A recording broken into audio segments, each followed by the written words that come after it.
வணக்கம். நான் இப்போ உங்ககிட்ட என்ன சொல்ல போகிறேன் தெரியுங்களா? அரிசி பருப்பு பற்றி, அரிசி பருப்பு சாதத்தை பற்றி நான் உங்ககிட்ட சொல்ல போகிறேன்.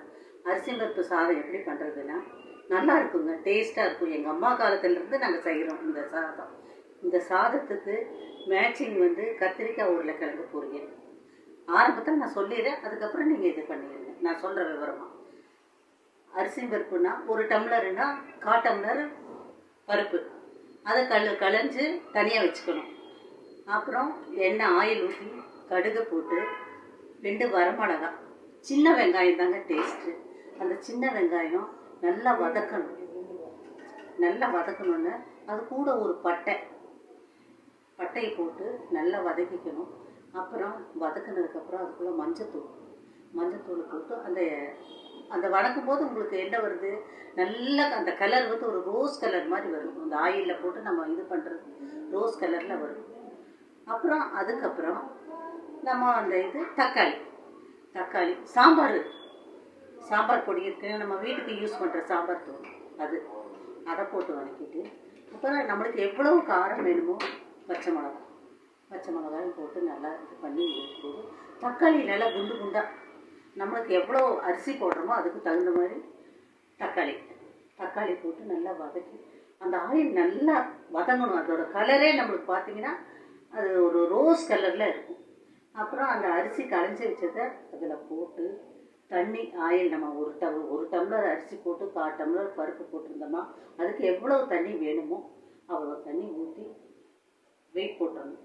வெயிட் போட்டுட்டு அந்த குக்கர் சவுண்டு நம்மளுக்கு நம்ம அரிசி எவ்வளோ வேகணுமோ அது நம்மளுக்கு தெரியும் இல்லைங்களா, நம்ம டெய்லி யூஸ் பண்ணுறவங்க அந்த சாதம் எப்படின்னு. அப்புறம் அதுக்கப்புறம் அது சவுண்டு வரக்குள்ள சீரகம் குருமிளகு அதை 1க்கு 2 நுணுக்கி வச்சுக்கணும். இஞ்சி, இந்த பூண்டு நல்லா பொடியாக நறுக்கி வச்சுக்கணும். சீரக குருமிளகு நுணுக்கி வச்சுக்கணும். தேங்காய் பூ அது கொஞ்சமாக எடுத்துக்கணும். அந்த குக்கர் வெயிட்டு அடங்கினதுக்கப்புறம் அதை எடுத்து ஆயில்னால் தேங்காய் எண்ணெய், நல்லா தேங்காய் எண்ணெயை எடுத்து அதை ஊற்றி அந்த பூண்டை அதுக்குள்ளே போட்டு சீரக குருமிளகு அப்படியே தூற்றி அந்த ஆயில் ஊற்றி தேங்காய் பூவை போட்டு அப்படி பெரட்டுனீங்கன்னா அந்த வாசனைக்கு சாதம் எவ்வளோ நல்லா இருக்குது தெரியுங்களா. இதை இப்படியே எடுத்துங்க. கத்திரிக்காய் உருளைக்கிழங்கு உங்களுக்கு இதை சொல்லித்தரேன். அது எப்படி பண்ணோம்னா இதுக்கு மேட்சிங் இதை தொட்டுட்டு அதை சாப்பிட்டோம்னா அவ்வளோ டேஸ்ட்டாக இருக்கும். கத்திரிக்காய் உருளைக்கிழங்கு குண்டாக அறுத்து கழுவிக்கணும். ஆயில் ஊற்றி கடுகு கொஞ்சம் வெடிச்சதுக்கப்புறம் வரமிளகா, கருவேப்பிலை நல்லா வதக்கிக்கணும். அதுக்கப்புறம் அந்த கழுவுன இதை எடுத்து போட்டு நல்லா வதக்கணும். அது கொஞ்சம் தண்ணி அந்த ஆயிலே லேசாக தண்ணி தெளித்தா போதுங்க. மூடி வச்சு எடுத்து கீழே பிடிக்காமல் நல்லா வதக்கினீங்கன்னா அந்த ஆயில் பிரிஞ்சு வரும். இப்படியே வரும்போது அது ரோஸ் கலராக வரும்போது நல்லா பெரட்டதுக்கப்புறம், ஆனால் நம்ம அதை விடக்கூடாது, பிடிச்சிக்கும் கீழே. நல்லா இது பண்ணி அதை இறக்கி வச்சு அதில் கொஞ்சம் சாதம் தேங்காய் போடக்கூடாது.